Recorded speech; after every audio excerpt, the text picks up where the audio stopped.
Ketua Majelis Tinggi Partai Demokrat sekaligus Presiden ke-6 RI, Susilo Bambang Yudhoyono, SBY, mengatakan, Demokrat terkena prank oleh musang berbulu domba.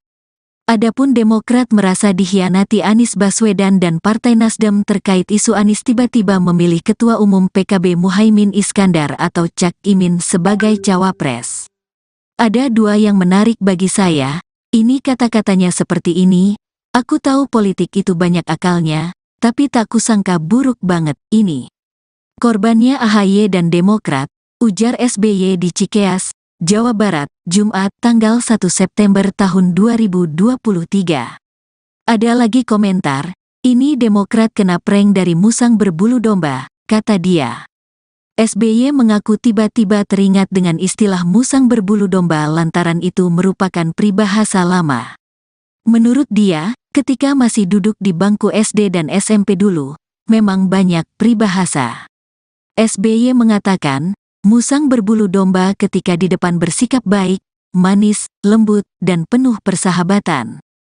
Tapi di balik itu, kalau kita lemah dan lengah, kita akan dicaplok dan dimakan abis.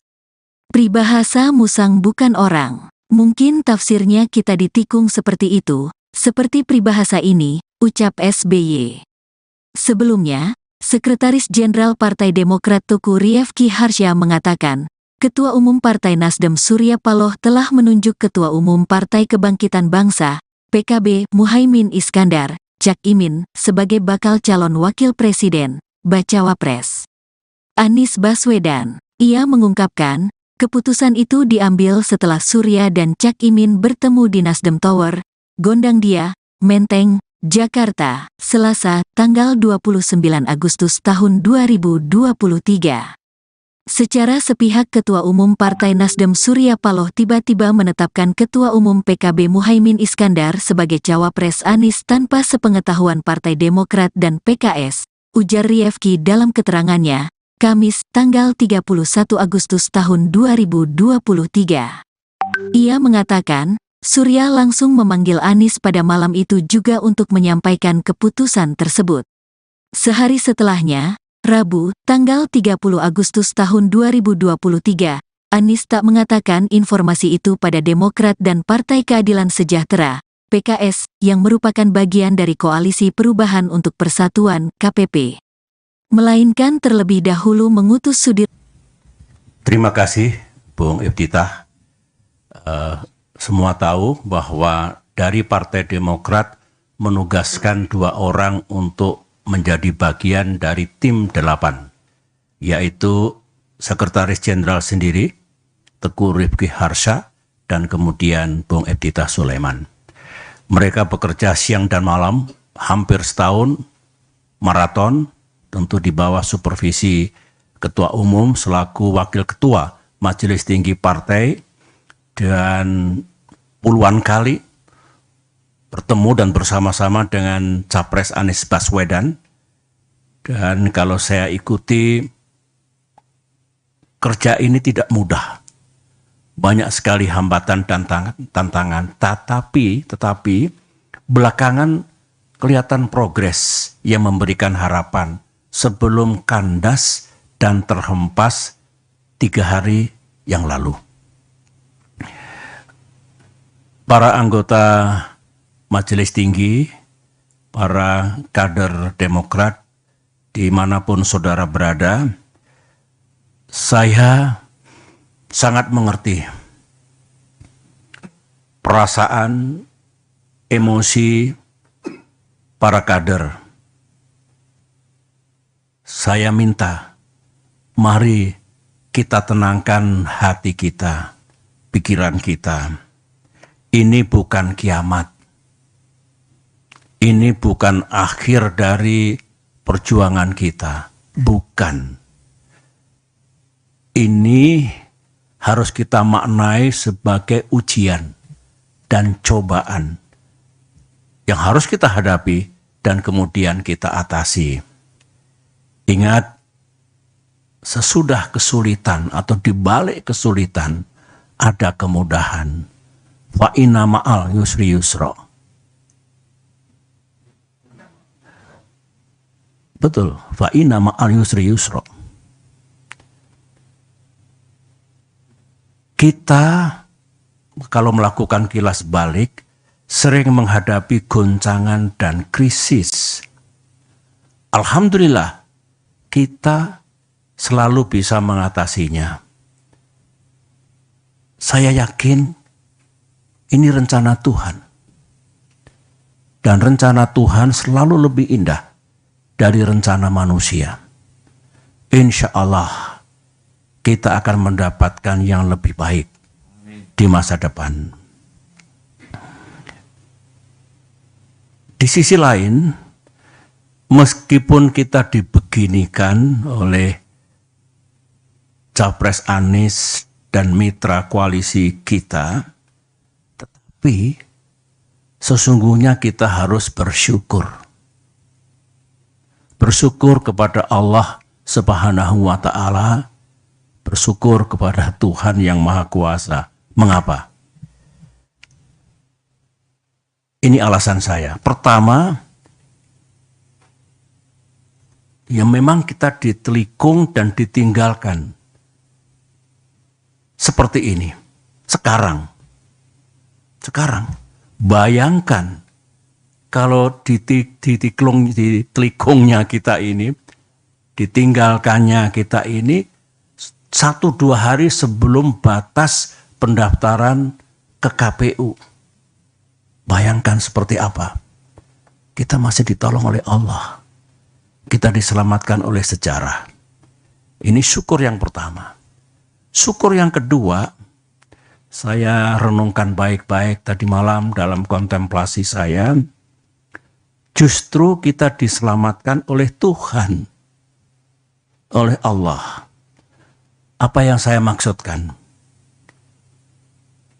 Kita tidak diizinkan oleh Allah untuk mendukung seseorang dan untuk bermitra dengan orang yang lain yang kalau kita teladani akhlak pemimpin besar bagi yang beragama Islam, akhlak Rasulullah, ya. Yang kita rasakan sekarang ini, mereka tidak sidik, tidak jujur, tidak amanah. Berarti tidak bisa dipercaya dan mengingkari hal-hal yang telah disepakati. Tidak memegang komitmen dan janji-janjinya. Nah, sekarang saja tidak sidik, tidak amanah, tidak memegang komitmennya. Bagaimana nanti kalau menjadi pemimpin dengan kekuasaan yang besar, rakyat akan diapakan? Saya kira kalau kita renungkan ini, kita ambil hikmahnya, kita dibebaskan dari dosa yang mungkin akan kita pikul kalau kita masih berada bersama-sama mereka itu dan mengusung seseorang untuk menjadi pemimpin bangsa Indonesia.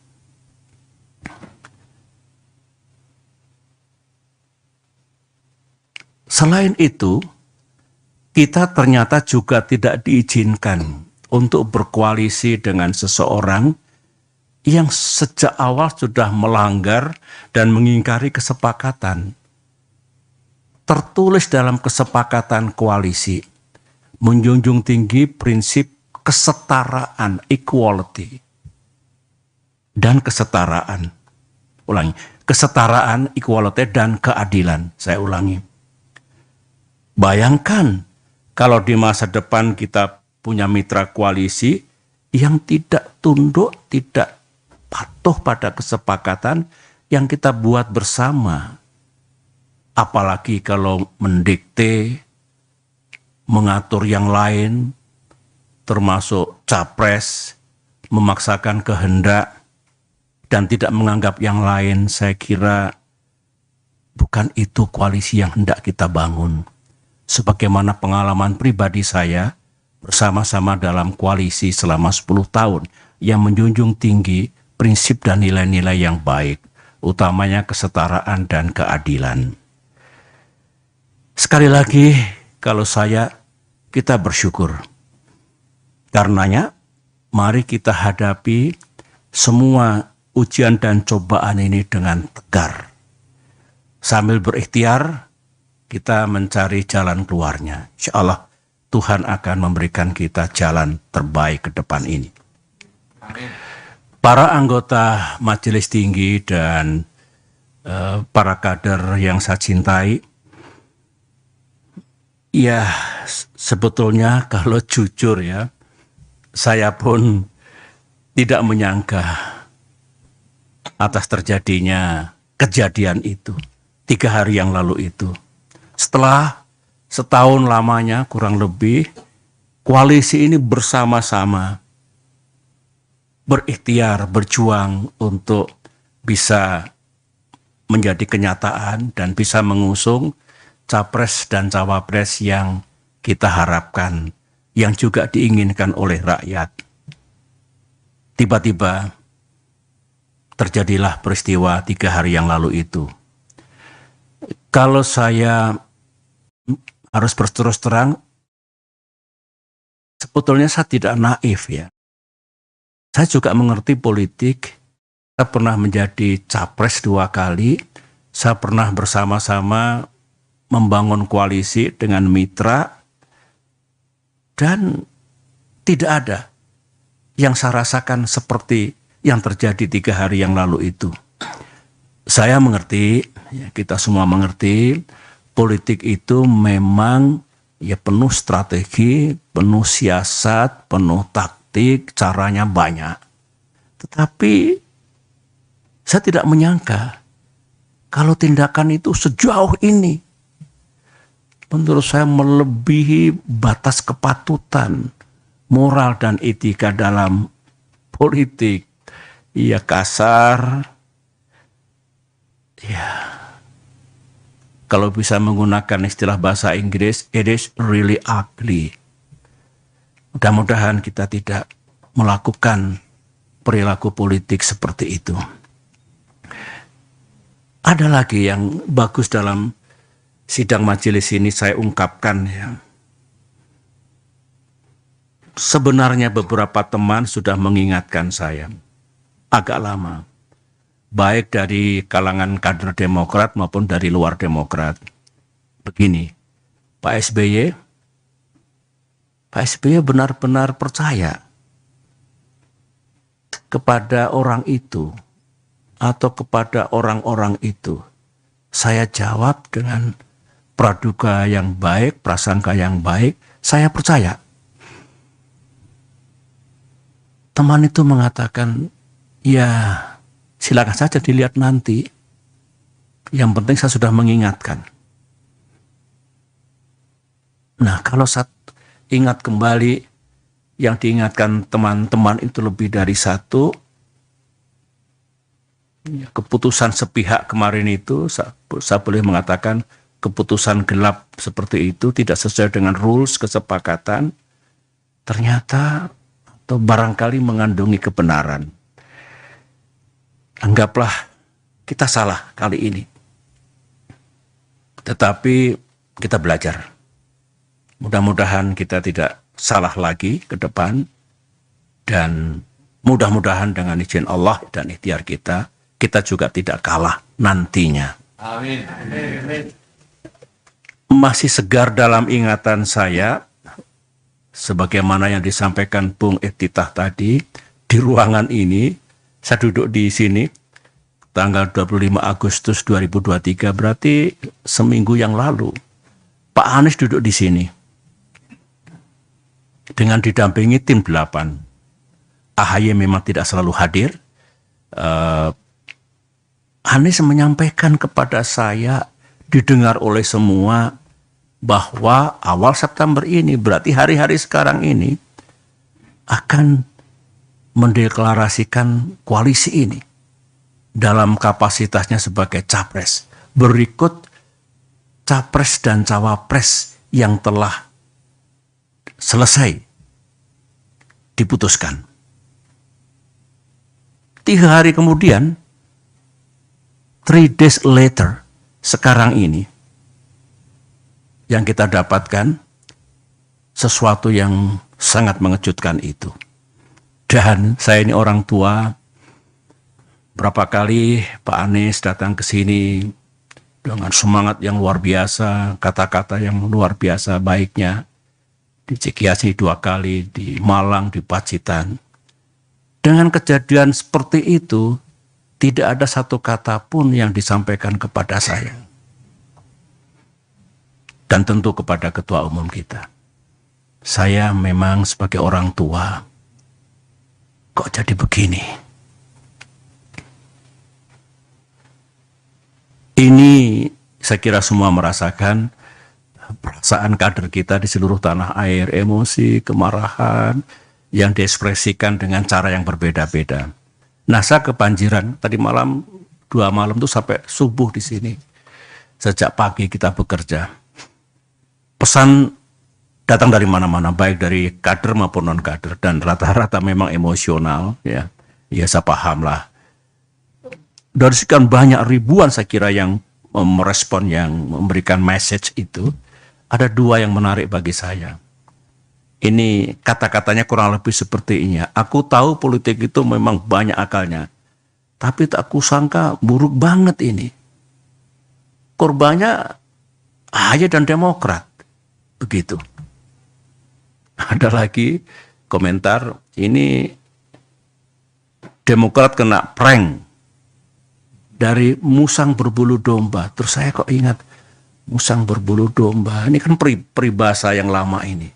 Ingat saya kira waktu kita sekolah di SD, SMP, pernah belajar banyak sekali peribahasa.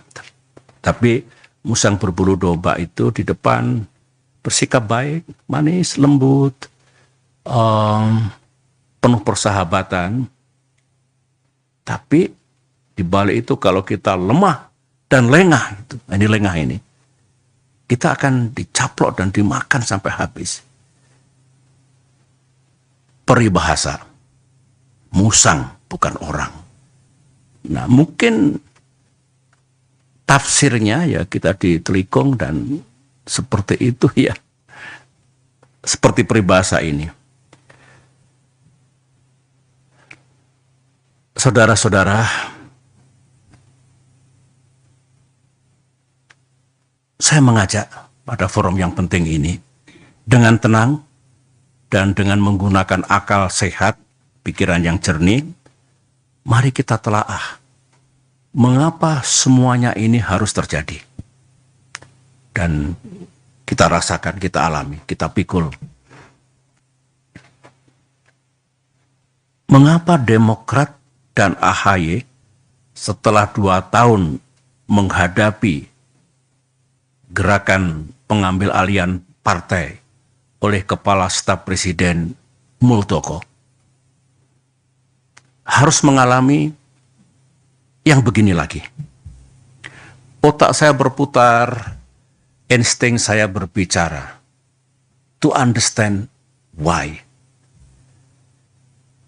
Orang bijak mengatakan selalulah mencari tahu what and why, supaya how-nya itu menjadi tepat.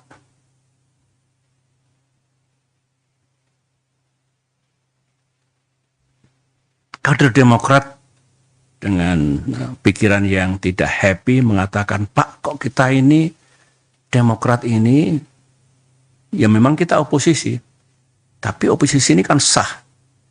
Kok diperlakukan sebagai musuh negara? Kita ini kan bukan partai terlarang. Kader-kader Demokrat juga bukan teroris. Jadi mestinya diperlakukan sama lah dengan warga negara yang lain. Itu ekspresi kegalauan dirinya yang saya selalu tekun mendengarkannya. Oleh karena itu, dengan tidak bermaksud menuduh siapapun, saya ulangi lagi, tanpa bermaksud menuduh siapapun, saya ingin berbagi dengan saudara. Saya yakin saudara juga mendengar. Sebagian juga datang dari yang ada di ruangan ini maupun yang tidak ada di ruangan ini. Saya sendiri kan juga banyak mendengar dan mengetahui mana sih di era keterbukaan, open society, digital society ini yang serba rahasia. Apa yang terjadi dan tidak terjadi, apa yang dilakukan oleh para elit, petinggi partai, atau pejabat tingkat puncak, tingkat atas. Ini kan sebetulnya diketahui oleh publik. Diketahui oleh masyarakat luas. Terutama yang menjadi sorotan publik yang berkaitan dengan Pilpres 2024 ini. Mari kita ingat semuanya, apa yang pernah kita dengar, yang pernah kita ketahui, untuk mencari benang merah. Kira-kira apa ya, tanpa sekali lagi menuduh dan mendiskreditkan siapapun. Karena kita hanya ingin bicara tentang fakta, kebenaran, dan dugaan-dugaan yang mengandungi logika. Satu, kita semua tahu, Bapak Ibu, memang ada keinginan untuk hanya terbentuk dua pasangan saja, pasangan capres dan cawapres dalam Pilpres 2024 ini. Ada. Jangan ada dusta di antara kita, ada itu. Kita juga tahu ada upaya dan pekerjaan politik untuk membuat koalisi perubahan. Di dalamnya ada Nasdem, ada PKS, ada Demokrat. Itu tidak bisa berlayar. Ada. Kita juga tahu, termasuk informasi yang sangat sensitif untuk membuat pasangan Anies Ahaye yang sudah menjadi rahasia umum, yang sudah matang sebetulnya sebelum terjadi prahara 3 hari yang lalu itu, pasangan itu tidak akan terjadi. Informasi yang saya dengar ini pekerjaan politik tingkat tinggi.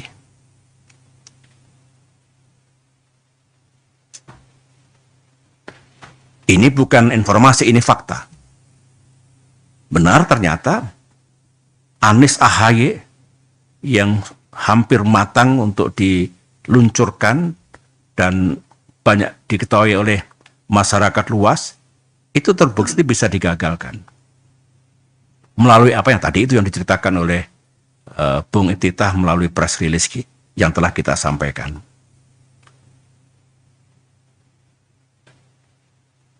Ini coba. Jadi informasi-informasi itu salah satu manifestnya yang terjadi betul ya ini.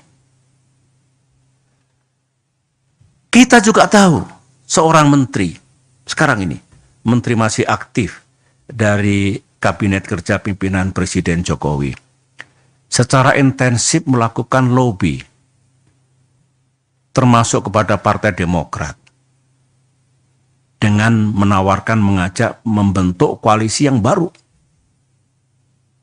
Koalisi, Koalisi Demokrat, PKS, dan P3. Yang bersangkutan mengatakan, yang disampaikan itu, inisiatif ini sudah sepengetahuan Pak Lurah. Kata-kata sang menteri. Bukan kata-kata saya. Kata-kata yang bersangkutan.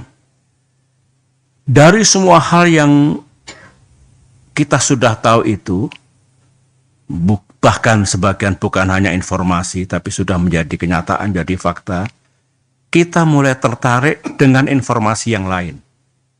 Saya mengatakan, saya tertarik secara pribadi dengan informasi yang lain. Katanya, sekali lagi informasi, semua gerakan, manuver, proses politik yang seperti ini penuh dengan hingar-bingar, yang berkaitan dengan koalisi dan pasangan capres dan cawapres, katanya ada mastermind-nya. Saya tidak tahu siapa. Katanya ada dalangnya. Ada persekongkolan untuk mengeksekusinya, untuk menjalankannya. Informasi. saya masih bisa bicara lebih banyak lagi sebetulnya tentang sesuatu yang menurut saya mengandungi keganjilan, keanehan yang tidak wajar gitu ya. Tapi lebih baik saya berhenti di sini untuk mengupas tentang what's really happening in this country, termasuk informasi tadi. Karena saya yakin pada saatnya nanti, semua yang sekarang menjadi pergunjingan, spekulasi, samar-samar tidak terang, pada saatnya nanti, semuanya akan terang benderang di hadapan rakyat Indonesia. Bapak, Ibu, saudara-saudara, para kader, nah, menarik ajakan beberapa pihak terhadap Partai Demokrat untuk berjuang bersama. Saya kira rakyat mengetahui, ya, misalnya pihak Pak Ganjar, Capres Ganjar Pranowo, itu juga mengajak kalau Partai Demokrat bisa bergabung ke pihak beliau. Ditandai pertemuan Mbak Puan dengan AHY beberapa saat yang lalu. Yang kedua, Pak Prabowo, beliau datang ke Pacitan, menemui saya dan menyampaikan juga ajakannya. Saya harus jujur mengatakan bahwa cara seperti itu adalah cara yang baik. Sah, tidak salah, dan dibenarkan dalam demokrasi, dalam dunia politik. Ajakannya pun saya dengarkan juga tulus dan serius. Dilakukan secara terbuka, publik juga tahu. Ini kan baik untuk transparansi politik dibandingkan manuver bawah tanah yang penuh dengan misteri. Ini enak, ini terbuka, transparan. Memang menyampaikan dengan baik, kita sambut dengan baik Mbak Puan, Ibu Puan, Pak Prabowo. Karenanya respon kita juga positif. Kita menghormati, kita menghargai. Bahkan kami bersetuju untuk menjaga komunikasi. Kalau tujuannya baik untuk kepentingan bangsa, Demokrat wajib meresponnya dengan baik. Tentang nanti kemana kita berada, inilah yang nanti akan kita bicarakan baik-baik. Saya akan sampai di situ nanti. Nah, kembali kepada semua tadi, saya sudah plong karena sudah menyampaikan informasi hal-hal yang saya ketahui dengan sejumlah analisis agar para anggota Majelis Tinggi Partai juga lebih lengkap lagi pengetahuan tentang hal-hal yang berkaitan dengan koalisi dan pasangan Capres-Cawapres dalam Pilpres 2024 mendatang.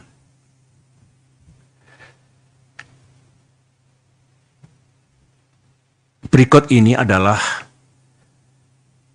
apa yang bakal terjadi di arena publik pasca press release Demokrat tadi malam, last night, dan juga pasca apa yang saya sampaikan sekarang ini dalam sidang Majelis Tinggi Partai.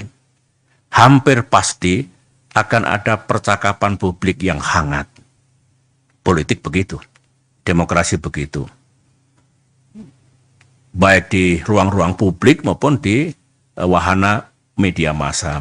Saya tahu Ketua Umum AHY sudah mengeluarkan instruksi agar para juru bicara Partai Demokrat, anggota tim 8 Koalisi Perubahan, dan kader-kader yang lain untuk siap melibatkan diri dalam percakapan publik itu, dalam talk show dan lain-lain.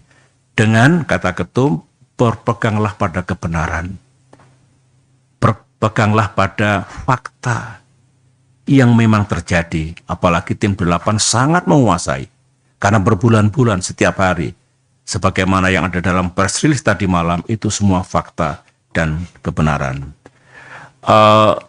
Saya mendengar tekad Ketua Umum kita, kalau kita sudah bicara sesuai dengan fakta dan kebenaran, ada yang menyangkal dan mengatakan Demokrat salah, seorang AHY siap untuk dikonfrontir dengan siapapun asalkan di depan televisi, secara live didengar oleh publik.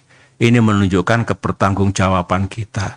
Kita nggak punya buzzers, kita tidak suka hoax, tetapi kalau urusan yang berangkat dari fakta dan kebenaran, kita selalu siap. Sidang majelis yang saya muliakan,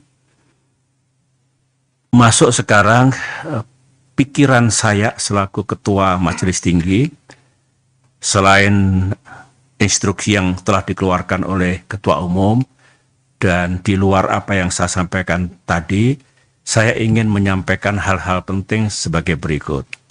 Menurut pandangan saya saat ini, hari ini, besok atau lusa, belum saatnya kita mengambil keputusan kemana Demokrat akan bergabung misalnya, atau capres mana yang kita dukung, contoh yang lain. Saya pikir belum saatnya dalam 1, 2, 3 hari ini. Alasan saya ini prajurit, ada Pak Mangindaan di sini, ada Pak Guntur di sini, ada Pak Nahrawi Ramli di sini, ada Bung AHY di sini. Saya 30 tahun sebagai prajurit itu diajarkan, kalau kamu dalam keadaan yang sangat emosional, under pressure yang sangat berat, jangan gopoh tergesa-gesa mengambil keputusan, karena bisa salah. Tenangkan dulu hati dan pikirannya. Setelah bisa berpikir dengan rasional dan jernih, take your decision, ambil keputusan, ambil apa tindakannya akan dilaksanakan. Tidak berarti lama, bisa cepat juga, tetapi kuncinya lepaskan dulu emosi itu, bikin semuanya rasional dan tenang, sehingga keputusannya insya Allah tidak salah, keputusannya tepat. Implementasinya, mari tenangkan hati kita. Saya melihat wajah-wajah anggota Majelis Tinggi, cool, tenang. Saya juga makin senang dengan ini semua, sehingga insya Allah dalam waktu yang tidak terlalu lama pun kita sudah bisa mengambil sikap dan pilihan kita. Karena itu banyak pers di luar, mungkin ada lebih dari 20 enggak? Lebih ya? Lebih banyak lagi ya. Ingin dengar apa keputusan dan sikap dan langkah-langkah Demokrat ke depan. Ya tentu kita bisa jelaskan baik-baik apa yang sedang kita lakukan dan apa yang hendak kita lakukan di hari-hari mendatang.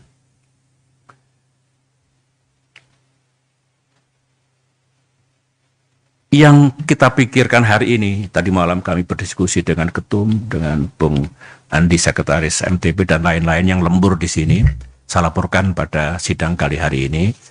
Yang menjadi pemikiran Demokrat sekarang ini adalah dengan perubahan situasi yang dramatis ini, Demokrat masih ingin tetap menjaga semangat dan agenda perubahan dan perbaikan. Jangan sampai tiba-tiba hilang begitu saja. Itu semangat kita, tekad kita. Bahwa tidak berarti kalau perubahan perbaikan yang sudah baik dibuang, tidak. Ketum menjelaskan dalam pidato politik kemarin secara komprehensif, yang menjadi bagian dari kerangka bernegara, pilar dan dasar bernegara, Pancasila, NKRI, Bhinneka Tunggal Ika, konstitusi kita, demokrasi, tidak mungkin kita tinggalkan, justru makin kita perkuat. Demikian juga hal-hal yang baik sejak Bung Karno, Pak Harto, Pak Habibie, Gus Dur, Ibu Megawati, saya dan Pak Jokowi sendiri yang baik-baik pasti akan kita jaga. Namun memang ada sejumlah hal yang perlu kita perbaiki. Kita ubah entah kebijakan, ekonomi, keadilan, kesejahteraan rakyat, hubungan luar negeri, apapun yang kira-kira akan menjadi lebih baik di masa depan. Nah, komitmen ini, agenda ini, di tengah goncangan ini, Demokrat tetap ingin menjaganya. Jangan tiba-tiba hilang, jangan tiba-tiba sirna. Begitu. Yang juga kita pikirkan, tadi malam kita diskusikan, ini rakyat kan banyak yang kecewa. Kita tahu rakyat ada yang pro keberlanjutan, itu hak mereka. Ada juga rakyat yang pro perubahan dan perbaikan. Ini kan kecewa, mereka sudah berharap perubahan jadi, Anies AHY jadi, tiba-tiba sekarang kandas itu. Nah, Demokrat juga harus berempati kepada mereka, menjaga perasaan mereka, tidak begitu langsung kita tinggalkan begitu saja. Yang intinya, sangat mungkin kita punya rumah baru, punya tempat baru, tetapi melanjutkan yang sudah baik tetap, nah kita bisa berdiskusi perbaikan seperti apa yang mesti kita lakukan dengan mitra koalisi kita yang baru nanti. Semuanya terbuka untuk itu. Jadi saya mohon pengertian, tidak mungkin hari ini besok lusa langsung kita ambil keputusan apa begitu, tapi kita olah dengan seksama. Kita diskusikan secara bersama. Karena begini, Ketum mengatakan, saya tentu sangat mendukung sikap kita seperti apa nanti. Pilihan koalisi seperti apa. Capres siapa yang kita dukung, itu harus kita ajak serta. Para pimpinan Demokrat daerah. Para pimpinan Demokrat cabang. Ini masalah yang sangat fundamental. Yang sangat strategis. Tidak mungkin. Meskipun kita punya kewenangan penuh majelis tinggi, tapi partai kita ini partai yang menjunjung tinggi rules. Etika. Bukan one man show political party. Ini budaya kita. Harus kita jaga baik-baik. Dengan demikian Ketum sudah merancang kapan nanti mungkin rapat pimpinan apapun namanya, menghadirkan semua. Sebagian besar sudah resah, sebagian besar mau datang ke CGS untuk memberikan empati dan simpati. Tapi intinya mereka tentu akan kita ajak bicara. Menutup sambutan pengantar ini, saya punya keyakinan.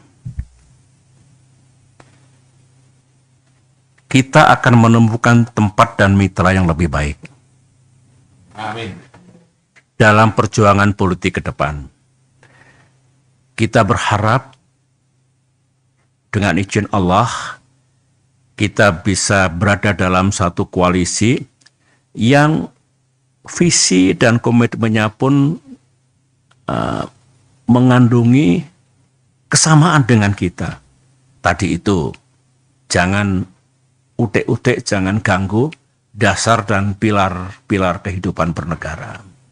Jangan dibuang hal-hal yang sudah baik, yang ditinggalkan oleh para pemimpin bangsa sejak Bung Karno hingga yang terakhir, dalam arti yang terkini gitu. Namun juga bersetuju dan bisa menemukan hal-hal apa yang perlu dilakukan perbaikan ke depan.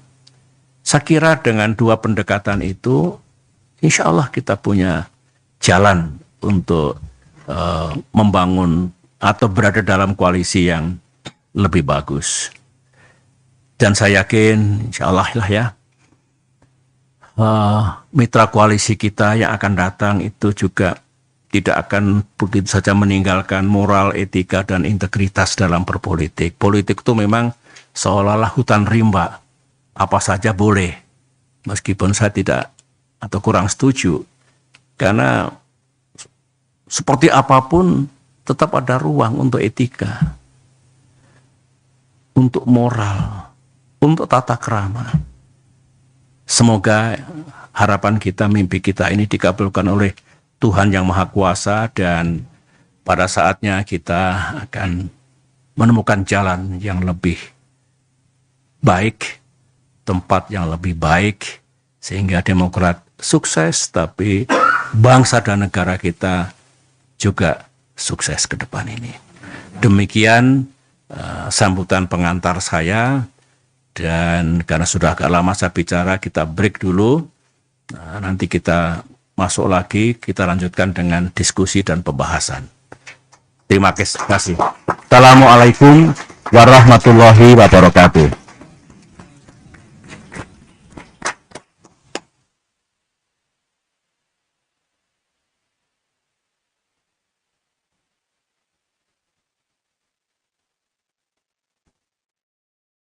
Ketua Majelis Tinggi Partai Demokrat sekaligus Presiden ke-6 RI, Susilo Bambang Yudhoyono, SBY, mengatakan Demokrat terkena prank oleh musang berbulu domba. Adapun Demokrat merasa dikhianati Anies Baswedan dan Partai Nasdem terkait isu Anies tiba-tiba memilih Ketua Umum PKB Muhaimin Iskandar atau Cak Imin sebagai cawapres. Ada dua yang menarik bagi saya, ini kata-katanya seperti ini, aku tahu politik itu banyak akalnya, tapi tak kusangka buruk banget ini. Korbannya AHY dan Demokrat, ujar SBY di Cikeas, Jawa Barat, Jumat, tanggal 1 September tahun 2023. Ada lagi komentar, ini Demokrat kena prank dari musang berbulu domba, kata dia. SBY mengaku tiba-tiba teringat dengan istilah musang berbulu domba lantaran itu merupakan peribahasa lama. Menurut dia, ketika masih duduk di bangku SD dan SMP dulu, memang banyak peribahasa. SBY mengatakan, musang berbulu domba ketika di depan bersikap baik, manis, lembut, dan penuh persahabatan. Tapi di balik itu, kalau kita lemah dan lengah, kita akan dicaplok dan dimakan abis. Peribahasa musang bukan orang. Mungkin tafsirnya kita ditikung seperti itu, seperti peribahasa ini, ucap SBY. Sebelumnya, Sekretaris Jenderal Partai Demokrat Teguh Rifki Harsha mengatakan, Ketua Umum Partai Nasdem Surya Paloh telah menunjuk Ketua Umum Partai Kebangkitan Bangsa, PKB, Muhaimin Iskandar, Cak Imin, sebagai bakal calon wakil presiden, bacawa pres. Anies Baswedan, ia mengungkapkan, keputusan itu diambil setelah Surya dan Cak Imin bertemu di Nasdem Tower, Gondangdia, Menteng, Jakarta, Selasa, tanggal 29 Agustus tahun 2023. Secara sepihak Ketua Umum Partai Nasdem Surya Paloh tiba-tiba menetapkan Ketua Umum PKB Muhaimin Iskandar sebagai cawapres Anies tanpa sepengetahuan Partai Demokrat dan PKS, ujar Rifki dalam keterangannya, Kamis, tanggal 31 Agustus tahun 2023. Ia mengatakan, Surya langsung memanggil Anies pada malam itu juga untuk menyampaikan keputusan tersebut.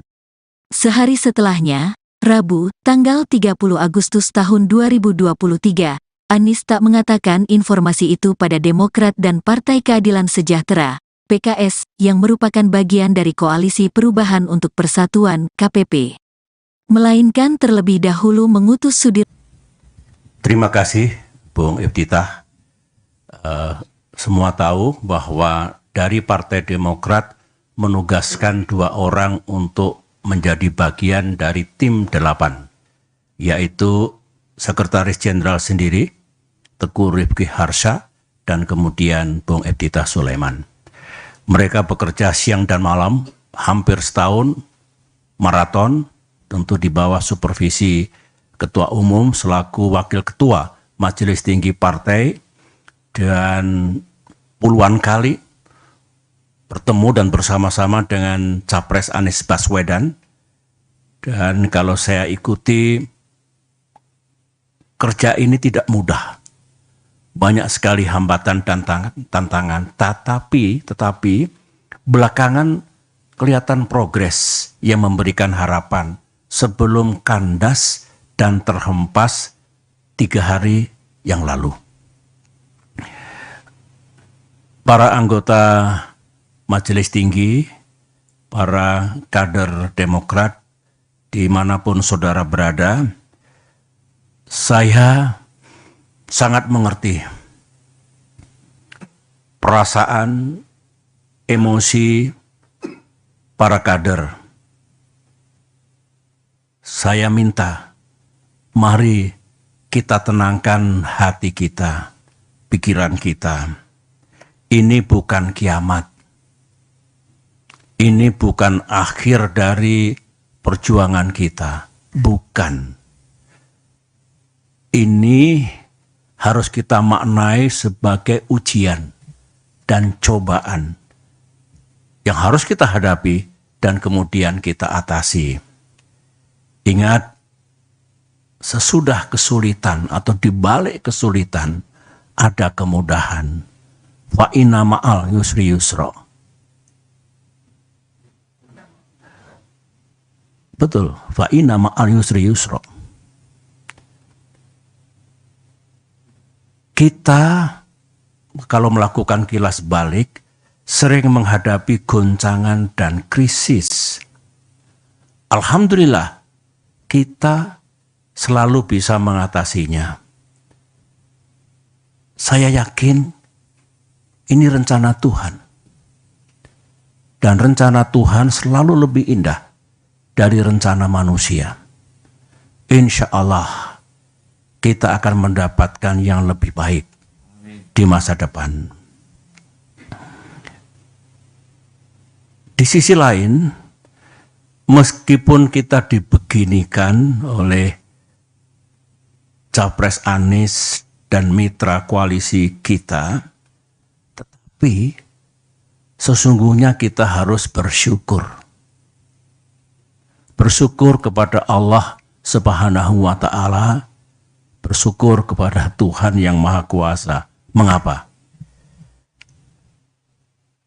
Ini alasan saya. Pertama, ya memang kita ditelikung dan ditinggalkan. Seperti ini. Sekarang. Bayangkan kalau ditelikungnya kita ini, ditinggalkannya kita ini 1-2 hari sebelum batas pendaftaran ke KPU. Bayangkan seperti apa.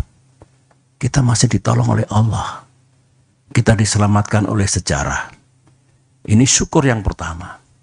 Syukur yang kedua, saya renungkan baik-baik tadi malam dalam kontemplasi saya. Justru kita diselamatkan oleh Tuhan. Oleh Allah. Apa yang saya maksudkan? Kita tidak diizinkan oleh Allah untuk mendukung seseorang dan untuk bermitra dengan orang yang lain yang kalau kita teladani akhlak pemimpin besar bagi yang beragama Islam, akhlak Rasulullah, ya. Yang kita rasakan sekarang ini, mereka tidak sidik, tidak jujur, tidak amanah. Berarti tidak bisa dipercaya dan mengingkari hal-hal yang telah disepakati. Tidak memegang komitmen dan janji-janjinya. Nah, sekarang saja tidak sidik, tidak amanah, tidak memegang komitmennya. Bagaimana nanti kalau menjadi pemimpin dengan kekuasaan yang besar, rakyat akan diapakan? Saya kira kalau kita renungkan ini, kita ambil hikmahnya, kita dibebaskan dari dosa yang mungkin akan kita pikul kalau kita masih berada bersama-sama mereka itu dan mengusung seseorang untuk menjadi pemimpin bangsa Indonesia.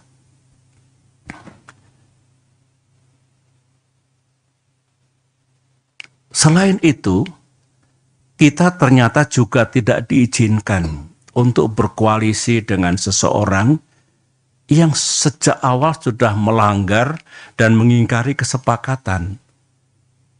Tertulis dalam kesepakatan koalisi, menjunjung tinggi prinsip kesetaraan, equality, dan kesetaraan. Ulangi, kesetaraan, equality, dan keadilan. Saya ulangi. Bayangkan kalau di masa depan kita punya mitra koalisi yang tidak tunduk, tidak patuh pada kesepakatan yang kita buat bersama.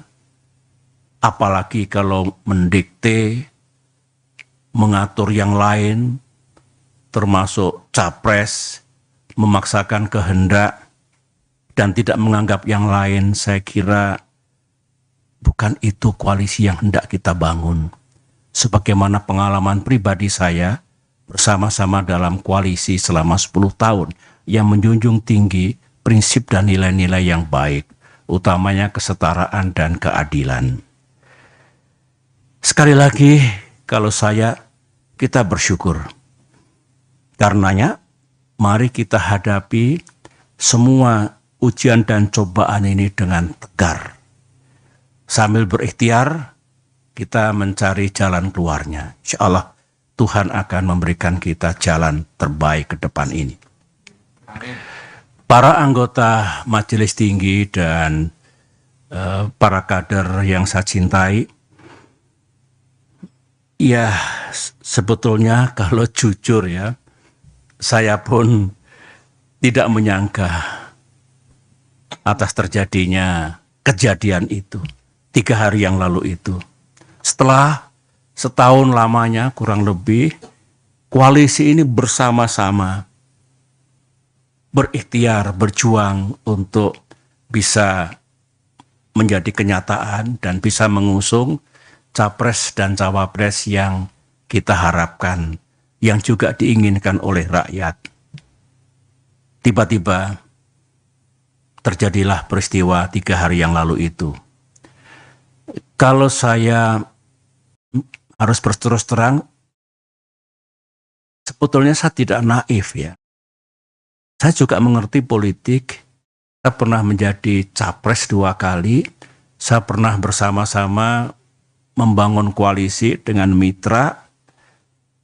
Dan tidak ada yang saya rasakan seperti yang terjadi 3 hari yang lalu itu. Saya mengerti, ya kita semua mengerti, politik itu memang ya penuh strategi, penuh siasat, penuh taktik, caranya banyak. Tetapi saya tidak menyangka kalau tindakan itu sejauh ini. Menurut saya melebihi batas kepatutan, moral dan etika dalam politik. Ya kasar, ya kalau bisa menggunakan istilah bahasa Inggris, it is really ugly. Mudah-mudahan kita tidak melakukan perilaku politik seperti itu. Ada lagi yang bagus dalam sidang majelis ini saya ungkapkan ya. Sebenarnya beberapa teman sudah mengingatkan saya agak lama, baik dari kalangan kader Demokrat maupun dari luar Demokrat. Begini, Pak SBY benar-benar percaya kepada orang itu atau kepada orang-orang itu. Saya jawab dengan praduga yang baik, prasangka yang baik, saya percaya. Teman itu mengatakan, ya silakan saja dilihat nanti. Yang penting saya sudah mengingatkan.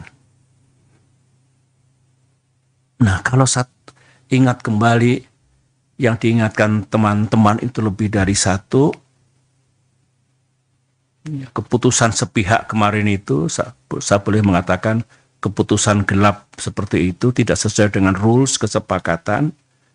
Ternyata atau barangkali mengandungi kebenaran.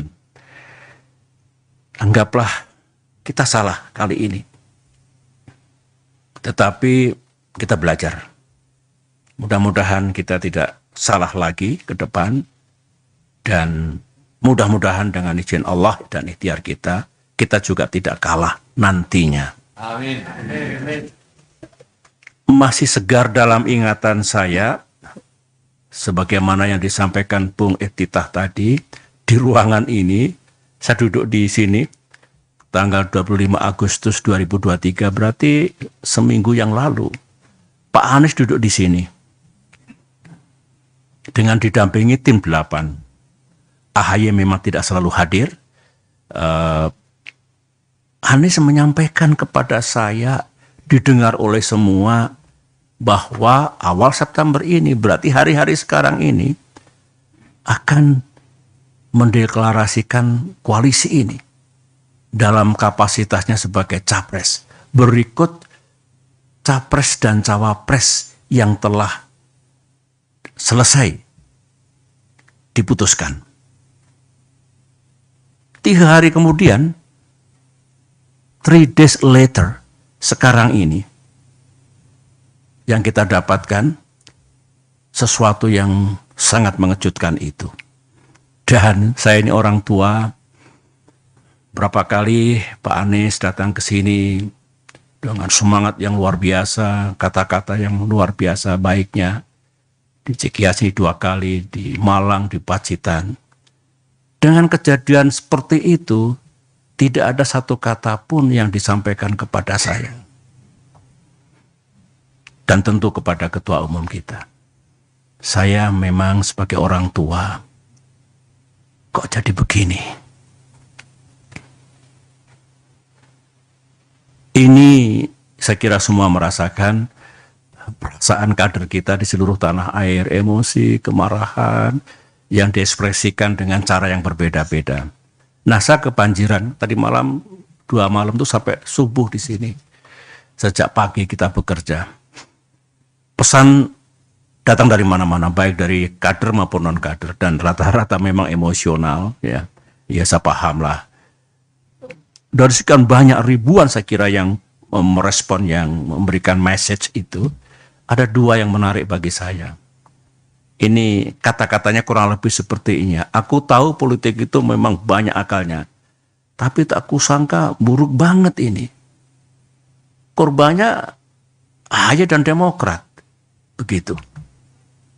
Ada lagi komentar, ini Demokrat kena prank dari musang berbulu domba. Terus saya kok ingat, musang berbulu domba, ini kan peribahasa yang lama ini.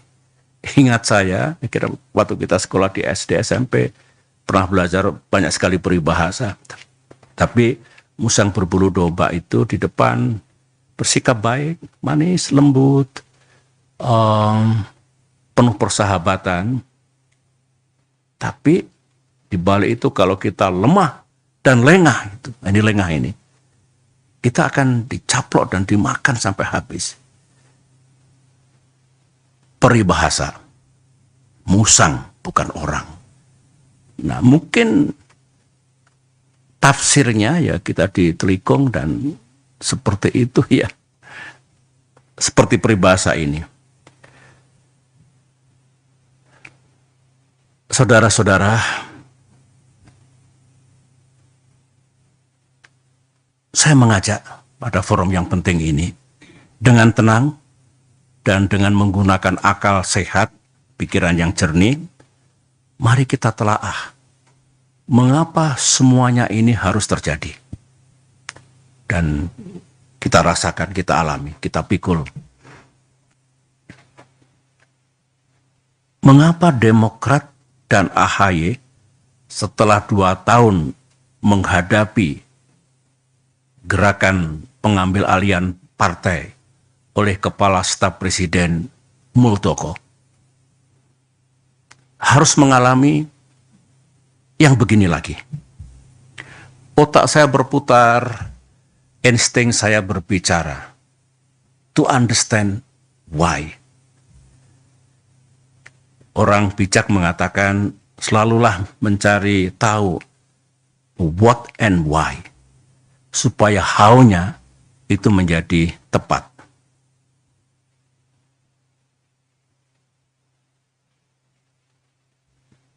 Kader Demokrat dengan pikiran yang tidak happy mengatakan, Pak, kok kita ini Demokrat ini, ya memang kita oposisi, tapi oposisi ini kan sah.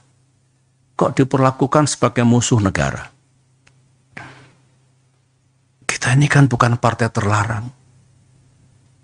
Kader-kader Demokrat juga bukan teroris. Jadi mestinya diperlakukan sama lah dengan warga negara yang lain. Itu ekspresi kegalauan dirinya ya, yang saya selalu tekun mendengarkannya. Oleh karena itu, dengan tidak bermaksud menuduh siapapun, saya ulangi lagi, tanpa bermaksud menuduh siapapun, saya ingin berbagi dengan saudara. Saya yakin saudara juga mendengar. Sebagian juga datang dari yang ada di ruangan ini maupun yang tidak ada dari ruangan ini. Saya sendiri kan juga banyak mendengar dan mengetahui mana sih di era keterbukaan, open society, digital society ini yang serba rahasia. Apa yang terjadi dan tidak terjadi, apa yang dilakukan oleh para elit, petinggi partai, atau pejabat tingkat puncak, tingkat atas. Ini kan sebetulnya diketahui oleh publik. Diketahui oleh masyarakat luas. Terutama yang menjadi sorotan publik yang berkaitan dengan Pilpres 2024 ini. Mari kita ingat semuanya, apa yang pernah kita dengar, yang pernah kita ketahui, untuk mencari benang merah. Kira-kira apa ya, tanpa sekali lagi menuduh dan mendiskreditkan siapapun. Karena kita hanya ingin bicara tentang fakta, kebenaran, dan dugaan-dugaan yang mengandungi logika. Satu, kita semua tahu, Bapak Ibu, memang ada keinginan untuk hanya terbentuk dua pasangan saja, pasangan capres dan cawapres dalam Pilpres 2024 ini. Ada. Jangan ada dusta di antara kita, ada itu. Kita juga tahu ada upaya dan pekerjaan politik untuk membuat koalisi perubahan.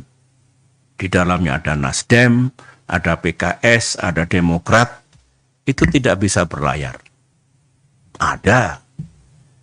Kita juga tahu, termasuk informasi yang sangat sensitif untuk membuat pasangan Anies Ahaye yang sudah menjadi rahasia umum, yang sudah matang sebetulnya sebelum terjadi prahara 3 hari yang lalu itu, pasangan itu tidak akan terjadi.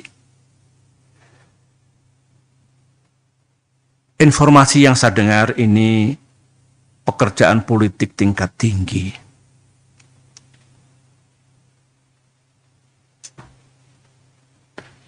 Ini bukan informasi, ini fakta.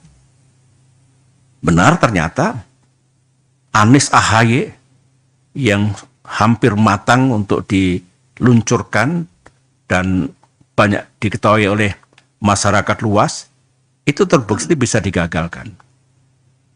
Melalui apa yang tadi itu yang diceritakan oleh Bung Ititah melalui press release yang telah kita sampaikan.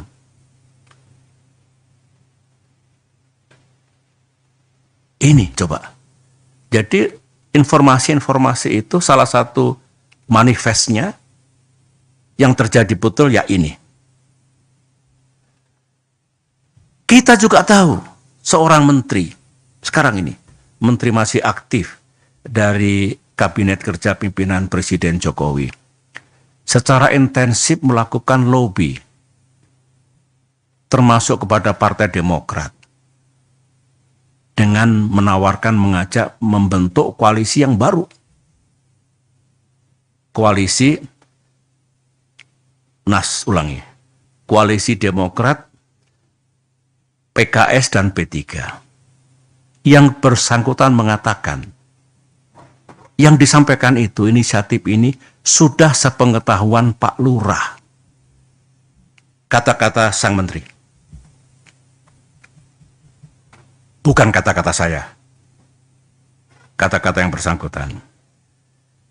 Dari semua hal yang kita sudah tahu itu, bahkan sebagian bukan hanya informasi, tapi sudah menjadi kenyataan, jadi fakta, kita mulai tertarik dengan informasi yang lain.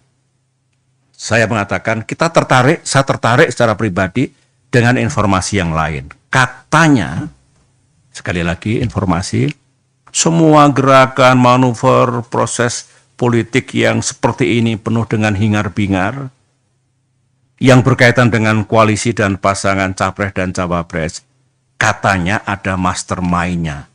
Saya tidak tahu siapa. Katanya ada dalangnya. Ada persekongkolan untuk mengeksekusinya, untuk menjalankannya. Informasi.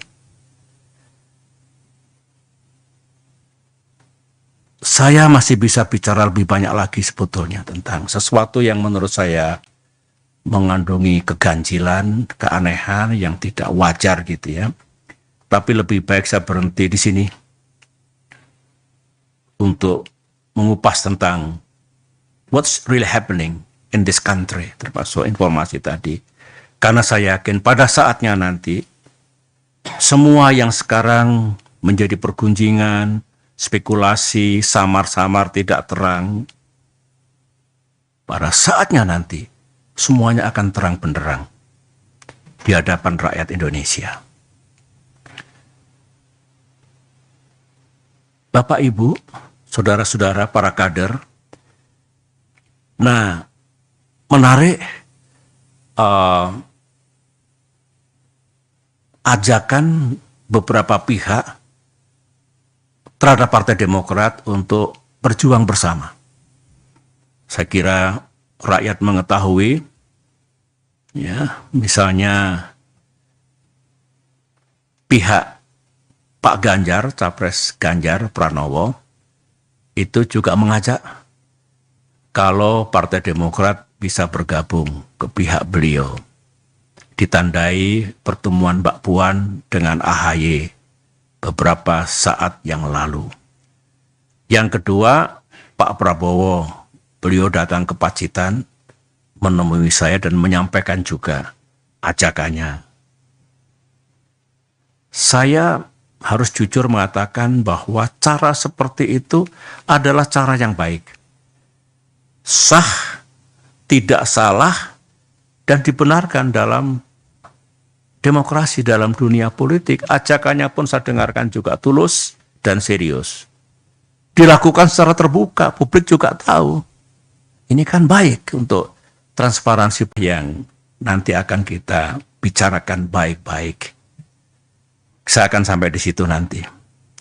Nah, kembali kepada semua tadi, saya sudah plong karena sudah menyampaikan informasi hal-hal yang saya ketahui dengan sejumlah analisis agar para anggota Majelis Tinggi Partai juga lebih lengkap lagi pengetahuan tentang hal-hal yang berkaitan dengan koalisi dan pasangan Capres-Cawapres dalam Pilpres 2024 mendatang.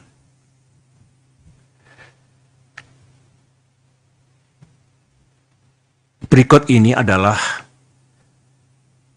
apa yang bakal terjadi di arena publik pasca press release Demokrat tadi malam, last night, dan juga pasca apa yang saya sampaikan sekarang ini dalam sidang Majelis Tinggi Partai. Hampir pasti akan ada percakapan publik yang hangat. Politik begitu, demokrasi begitu. Baik di ruang-ruang publik maupun di wahana media massa.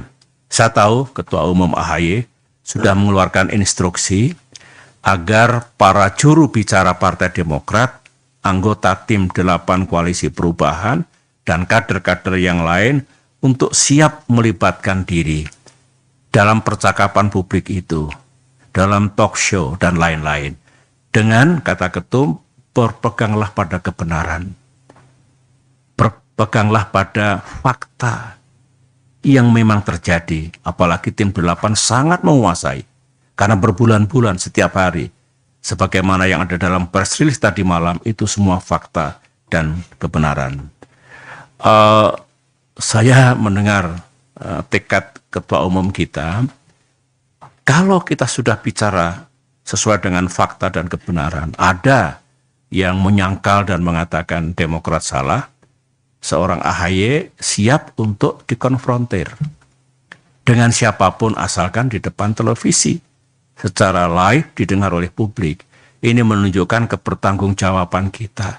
Kita nggak punya buzzers, kita tidak suka hoax, tetapi kalau urusan yang berangkat dari fakta dan kebenaran, kita selalu siap. Sidang majelis yang saya muliakan,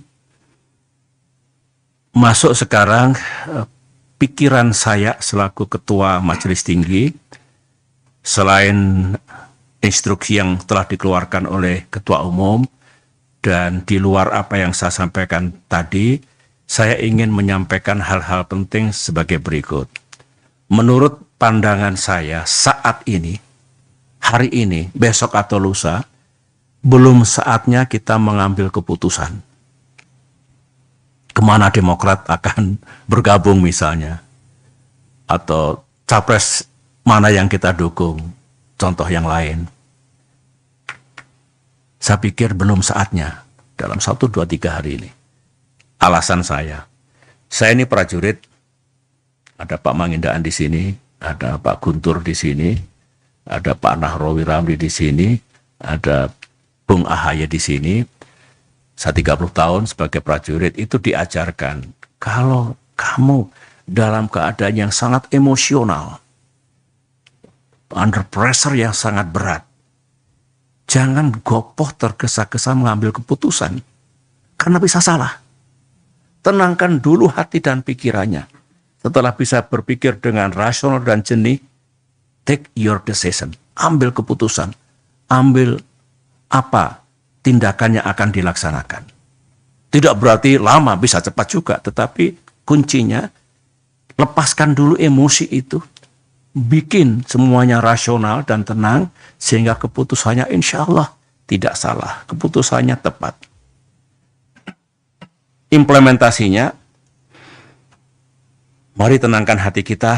Saya melihat wajah-wajah anggota Majelis Tinggi, cool, tenang.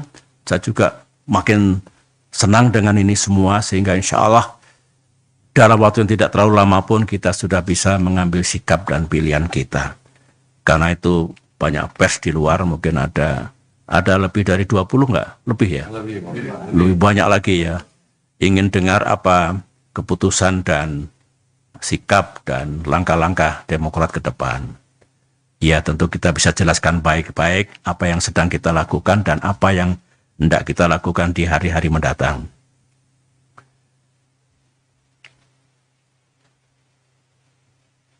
Yang kita pikirkan hari ini, tadi malam kami berdiskusi dengan Ketum, dengan Bung Andi, Sekretaris MTP dan lain-lain yang lembur di sini. Saya laporkan pada sidang kali hari ini, yang menjadi pemikiran Demokrat sekarang ini adalah dengan perubahan situasi yang dramatis ini, Demokrat masih ingin tetap menjaga semangat dan agenda perubahan dan perbaikan. Jangan sampai tiba-tiba hilang begitu saja. Itu semangat kita, tekad kita. Bahwa tidak berarti kalau perubahan perbaikan yang sudah baik dibuang, tidak. Ketum menjelaskan dalam pidato politik kemarin secara komprehensif yang menjadi bagian dari kerangka bernegara, pilar dan dasar bernegara Pancasila, NKRI, Bhinneka Tunggal Ika, konstitusi kita, demokrasi, tidak mungkin kita tinggalkan, justru makin kita perkuat. Demikian juga hal-hal yang baik sejak Bung Karno, Pak Harto, Pak Habibie, Gus Dur, Ibu Megawati, saya dan Pak Jokowi sendiri yang baik-baik pasti akan kita jaga. Namun memang ada sejumlah hal yang perlu kita perbaiki. Kita ubah entah kebijakan, ekonomi, keadilan, kesejahteraan rakyat, hubungan luar negeri, apapun yang kira-kira akan menjadi lebih baik di masa depan. Nah, komitmen ini, agenda ini, di tengah goncangan ini, Demokrat tetap ingin menjaganya. Jangan tiba-tiba hilang, jangan tiba-tiba sirna. Begitu. Yang juga kita pikirkan, di malam kita diskusikan, ini rakyat kan banyak yang kecewa. Kita tahu rakyat ada yang pro keberlanjutan, itu hak mereka. Ada juga rakyat yang pro perubahan dan perbaikan. Ini kan kecewa, mereka sudah berharap perubahan jadi, Anies Ahaye jadi, tiba-tiba sekarang kandas itu. Nah, Demokrat juga harus berempati kepada mereka, menjaga perasaan mereka, tidak begitu langsung kita tinggalkan begitu saja. Yang intinya, sangat mungkin kita punya rumah baru, punya tempat baru, tetapi melanjutkan yang sudah baik tetap, nah kita bisa berdiskusi perbaikan seperti apa yang mesti kita lakukan dengan mitra koalisi kita yang baru nanti. Semuanya terbuka untuk itu. Jadi saya mohon pengertian, Tidak mungkin hari ini besok lusa langsung kita ambil keputusan apa begitu, tapi kita olah dengan seksama. Kita diskusikan secara bersama. Karena begini,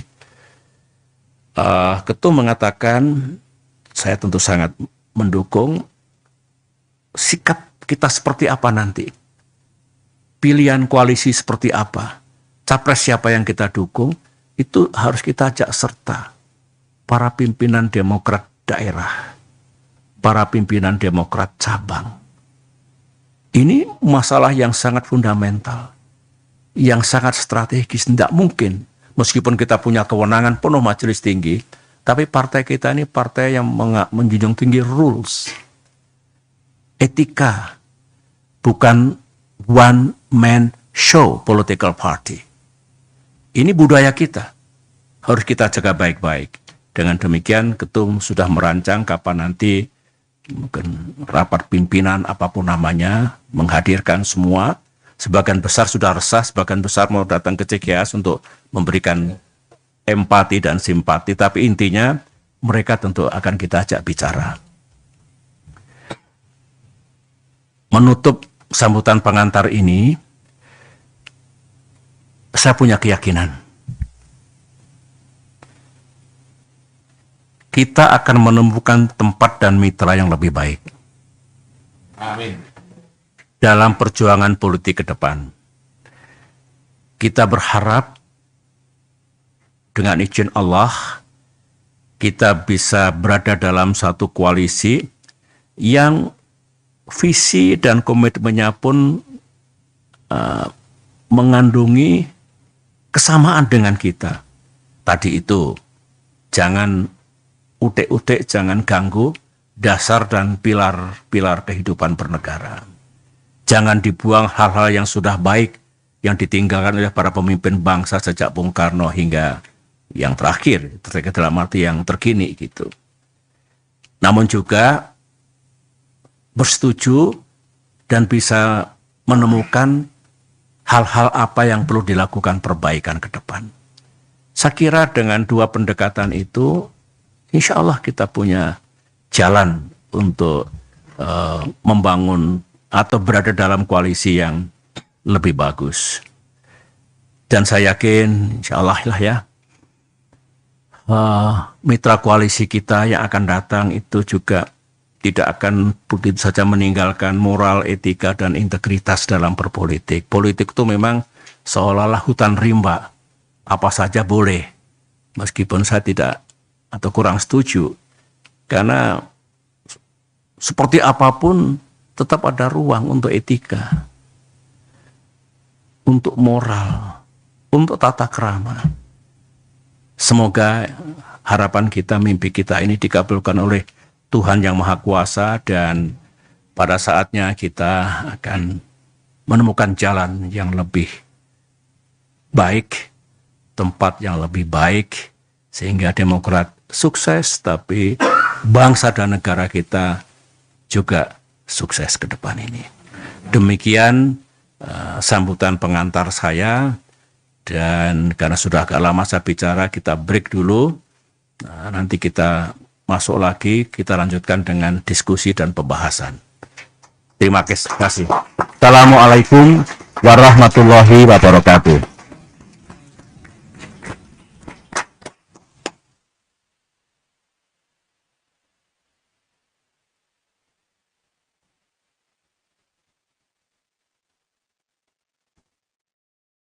Ketua Majelis Tinggi Partai Demokrat sekaligus Presiden ke-6 RI, Susilo Bambang Yudhoyono, SBY, mengatakan, Demokrat terkena prank oleh musang berbulu domba. Adapun Demokrat merasa dikhianati Anies Baswedan dan Partai Nasdem terkait isu Anies tiba-tiba memilih Ketua Umum PKB Muhaimin Iskandar atau Cak Imin sebagai cawapres. Ada dua yang menarik bagi saya, ini kata-katanya seperti ini, aku tahu politik itu banyak akalnya, tapi tak kusangka buruk banget ini.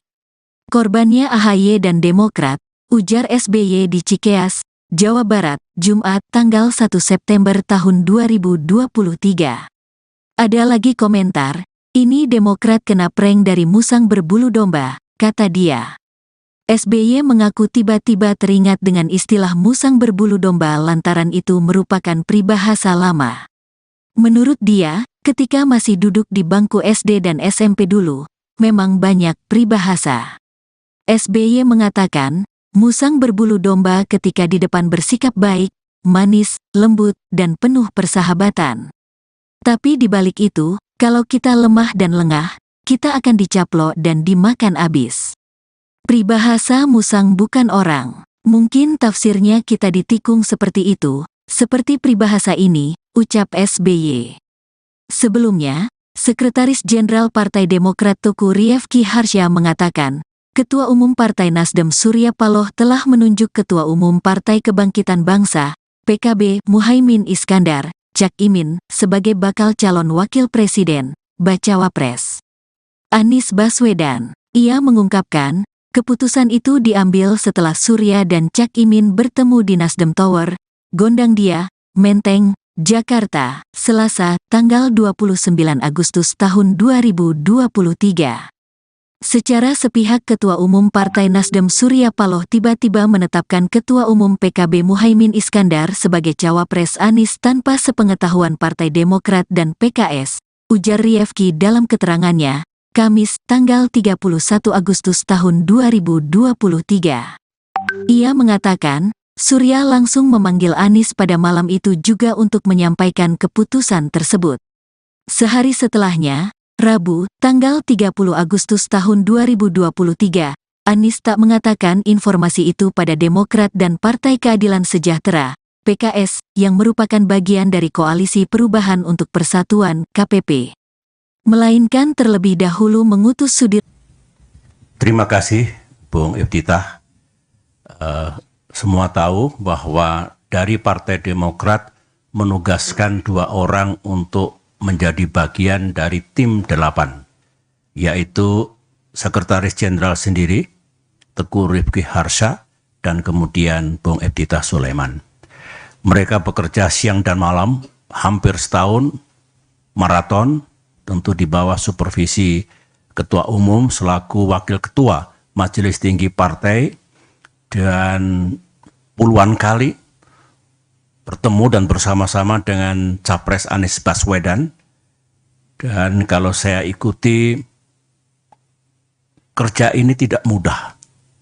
Banyak sekali hambatan dan tantangan, tetapi belakangan kelihatan progres yang memberikan harapan sebelum kandas dan terhempas 3 hari yang lalu. Para anggota Majelis Tinggi, para kader Demokrat, dimanapun saudara berada, saya sangat mengerti perasaan, emosi para kader. Saya minta, mari kita tenangkan hati kita, pikiran kita. Ini bukan kiamat. Ini bukan akhir dari perjuangan kita. Bukan. Ini harus kita maknai sebagai ujian dan cobaan yang harus kita hadapi dan kemudian kita atasi. Ingat, sesudah kesulitan atau di balik kesulitan ada kemudahan. Fa inna ma'al yusri yusra. Betul, fa inna ma'al yusri yusra. Kita kalau melakukan kilas balik sering menghadapi goncangan dan krisis. Alhamdulillah, kita selalu bisa mengatasinya. Saya yakin ini rencana Tuhan. Dan rencana Tuhan selalu lebih indah dari rencana manusia. Insya Allah kita akan mendapatkan yang lebih baik di masa depan. Di sisi lain, meskipun kita dibeginikan oleh Capres Anies dan mitra koalisi kita, tetapi sesungguhnya kita harus bersyukur. Bersyukur kepada Allah Subhanahu wa Ta'ala, bersyukur kepada Tuhan yang Maha Kuasa. Mengapa? Ini alasan saya. Pertama, ya memang kita ditelikung dan ditinggalkan. Seperti ini. Sekarang, bayangkan kalau ditelikungnya kita ini, ditinggalkannya kita ini, 1-2 hari sebelum batas pendaftaran ke KPU. Bayangkan seperti apa. Kita masih ditolong oleh Allah. Kita diselamatkan oleh sejarah. Ini syukur yang pertama. Syukur yang kedua, saya renungkan baik-baik tadi malam dalam kontemplasi saya. Justru kita diselamatkan oleh Tuhan. Oleh Allah. Apa yang saya maksudkan? Kita tidak diizinkan oleh Allah untuk mendukung seseorang dan untuk bermitra dengan orang yang lain yang kalau kita teladani akhlak pemimpin besar bagi yang beragama Islam, akhlak Rasulullah, ya. Yang kita rasakan sekarang ini, mereka tidak sidik, tidak jujur, tidak amanah.